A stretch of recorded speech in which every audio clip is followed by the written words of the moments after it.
All right, the 2023 FIBA World Cup tips off on August 25th, and Team USA is favored to win the tournament, which for the first time will be hosted by 3 countries, the Philippines, Japan, and Indonesia. We're going to preview the FIBA World Cup. We're going to do it with a man who loves international basketball. You can see his work on the Action Network and NewYorkPost.com. My guy, Bryan Fonseca. Bryan, what's up, man? Welcome here. Happy to be here. Glad to have you here, man. Yeah. I got to say this because I've said it already, but this guy, Bryan Fonseca, he loves international basketball as much as anybody that I know. You just love it. So you had to be here to preview this FIBA World Cup. It had to be you. It couldn't be anybody else. Absolutely. I mean, look, I look more forward to this almost than the NBA playoffs. Oh, wow. Almost. See? It's country versus country, man. See? This is why you have to be here. Not so many basketball fans are saying that they look forward to this more than NBA playoffs. But we're going to do this. We're going to start with Team USA, Bryan. Yeah. New look roster for Team USA. New head coach with Steve Kerr. What do you make of the roster for the U.S. and their chances here at the FIBA World Cup? What do you think about them and what they could do? Well, it's a good team because think about it from this perspective. They had Donovan Mitchell, they had Kemba Walker still at his peak a few years ago. Kemba Walker was an all-star later that year. People may think that he was falling off, but he wasn't. He had just joined the Boston Celtics and he was very good. This team, though, I feel like can get to a little bit of a higher level, is a little bit better constructed, not as weak. But they're on that same tier. And remember, going into that World Cup, people thought Team USA was going to win. They ended up finishing in 7th place. This team, I think, is a little bit better, and we're going to talk about the path that they actually have in potentially getting to the semifinals, to the finals, and potentially a gold medal. I think it's a little bit easier for them, but I do think the roster constructed better. They have Anthony Edwards, they have Jalen Brunson. Like, this is constructed a little bit differently. Jaren Jackson Jr. on the defensive end is going to help them a lot. So I do think this team can make a lot of noise, but I'd be cautious in saying that they're just going to wipe everybody away. I think we're past those days of international basketball. No, I'm glad you brought that up because I do think we are past those days of international basketball. The talent has clearly gotten better around the world in terms of basketball. You mentioned the team finishing 7th at the last World Cup, but here, right now, we talk some betting for some times too, right? Yeah. They are the favorite here in this tournament. Do you believe that the United States is a worthy favorite here, Bryan? Are they worthy of being the favorite in this tournament, or do you see it being somebody else? Well, worthy favorite, sure. Minus 125? I don't know about that. But I think, again, it's based on the path. Because really what you're looking at with this Team USA team is they're not going to be tested really in round 1 at all. Because in the group stage, they have Greece, typically a good team. They don't have Giannis Antetokounmpo. They have Jordan, and then they have New Zealand. New Zealand doesn't have Steven Adams and never really has. Beyond that, in round 2, you're looking at Lithuania. That's probably their first real test. Jonas Valanciunas and Donatas Monteikinas, both of whom played in the NBA. Jonas Valanciunas is still there. Also, for Knicks fans, Iggy, I can't pronounce his last name. Brazakis? I got you. He's on the team as well, and as is Misdaugas Kuzmingas. And look, Lithuania is a good team, but I don't think they're going to beat Team USA. But this is Team USA's only test really between rounds 1 and 2. And beyond that, in the quarterfinals, we'll see how things shape up. You could be looking at potentially Italy, potentially the Dominican Republic, perhaps Serbia. So that's where it's going to get a little bit dicey. But I think Team USA has a clear path to the semifinals, which is why I think they're a favorite. And then beyond that, we'll see what happens going forward. But ultimately, I think they're the worthy favorite because, yes, the talent and also the path, because they won't have to see France, they won't have to see Australia, they won't have to see some of the heavy hitters until potentially very late in the tournament. Okay, so you got them as a worthy favorite. Now, we talked about them being a favorite, and I want to look at something from the betting side because earlier this summer, you wrote something for the Action Network in terms of how to fade the U.S., right? Which I don't think a lot of people out of the viewers that are watching thought about that, right? How are you going to fade the U.S.? And you wrote that Australia, France, and Canada, those were the teams you saw as being dark horses here. Of those 3 teams, of the 3 that you mentioned, which of those do you think is the most dangerous threat to Team USA? Well, transparently, now I'm a little bit off on Canada just because I feel like there's been a little too much hype on them. And also Jamal Murray's out. I think that's fairly significant. But I'm looking at France and Australia, and I'm looking at France in particular because France is a team that, and this is going to sound cliche and very, sports radio-like, but they're a team that's ready to win, in my opinion. They were second in the Olympics. only lost by 5 points, and that was the good Team USA, like the A squad with Kevin Durant on the team leading the way, etc. And before that, they ended up beating Team USA in the very beginning of the Olympics. Then last World Cup, they performed very well and they medaled. But I think France is really a team that you have to look at because Rudy Gobert, someone who I think is overrated in the NBA, is kind of underrated in FIBA. Evan Fournier is going to be very well rested because the Knicks did not play him very much at all this past season and is actually one of the best players in this tournament and performs like it usually in international play. And then they have, Nicolas Batum. This is going to be his final World Cup. He's still somebody playing at a very high level internationally. Mustafa Fall, who plays in Greece, who is 7'2". So you have backing up Rudy Gobert, somebody who's 7'2" at the center position. Nando De Colo has been one of the best European basketball players over the last decade plus, and he's going to be on this French team as well. So there are guys all up and down the roster with high-level experience who just know how to win on this team, who have been together for a while. They have 5 or 6 guys who are holdovers from that Olympic team that got the silver medal, from that World Cup team that also medaled, and they have really one of the best track records of success over the last decade plus, up there with the United States and Spain, probably second or third on that list. I would say third, but still, they're a team that I think is constructed very well and can give USA some problems. Yeah, I think they definitely can. And I think one of the things you bring up there is the continuity that we've seen with the guys, the French playing together for so long, and they've done that for such a long time and came up as runners-up in the Olympics. Next year's Olympics, also in Paris. They'd like to add some hardware before they play in the Olympics next season in France. Okay, you mentioned France, but is there another team out there? Is another team out there that you look at as dangerous, another dangerous dark horse that you think basketball fans should watch out for in this tournament? Who's the team that people might be sleeping on that they should watch out for in this tournament? I got to be honest, the Dominican Republic is a team that I think can give people some scares because in their group, they have Angola, Italy, and the Philippines.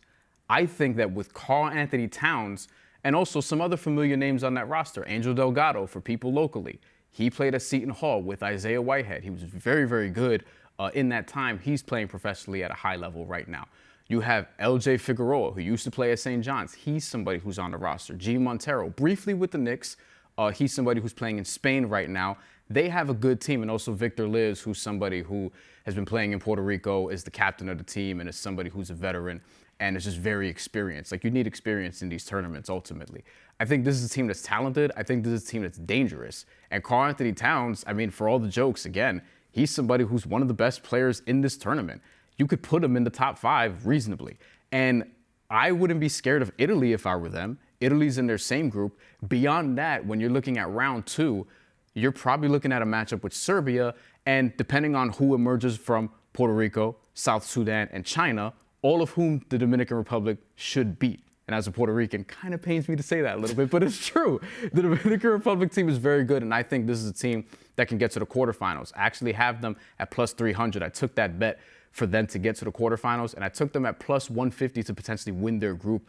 I am high on their ceiling. We'll see what happens because, these are just one-and-done tournaments. You never know what can happen in terms of how it'll actually play out. But I think they can match up very well with Italy and with Serbia, who does not have Nikola Jokic. Right. So I'm looking at them to potentially make a run to the quarterfinals. All right, potentially making a run to the quarterfinals for the Dominican Republic. That's a team for people to keep their eye on. Now, when we look at this FIBA World Cup, there's local players playing it. The Knicks, they've got 2 players. They've got, 3 players actually. We'll get to that. 2 players on the American team, right? They've got Jalen Brunson and Josh Hart. Also 2 Brooklyn Nets players on the team, in Mikal Bridges and Cam Johnson. RJ Barrett is playing for Team Canada. There's always talk about how playing in these tournaments, whether it's the Olympics, the World Cup, can do good for players heading into the NBA season. Of those local players that I just mentioned, the 5 I just mentioned, which one do you think will benefit the most from playing at the World Cup? So not Evan Fournier. Not even Evan Fournier. Okay. I took him out because he didn't get that much burn with the Knicks last year. So I was kind of taking him out. But if you want to say Evan Fournier, we want to throw him in the mix, we can throw him in the mix. I mean, he would help his trade value, and the Knicks potentially could use that. That is true. They want to. Fair point. But if we're being serious here, RJ Barrett has to be, the answer to this question, because I think if you're looking reasonably at all the guys we're talking about, he's the furthest away from his ceiling, which is to say he still has the most potential of that group.